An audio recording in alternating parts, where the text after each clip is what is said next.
Welcome to One Chemistry.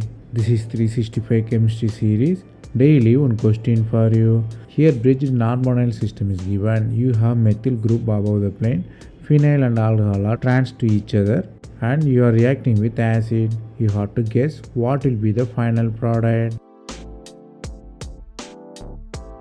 Here by looking at the blind side, the reaction may look very simple but it involves the neighboring group participation. First step we are using the acid. Acid makes OH as a good leaving group. So OH leaves but you have phenyl assistance there. So what really happened?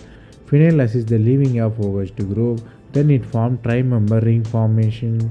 Then the ring has to be opened. Which side ring opens? 1 or 2. The ring opened on second side because the intermediate tertiary cation is stable there. So tertiary cation form, it will quench as the alkene. So the final product is alkene with phenyl migrated one. Here the concept you got to learn here is neighboring group participation. In neighboring group participation, the tri-member ring always open as a stable cation.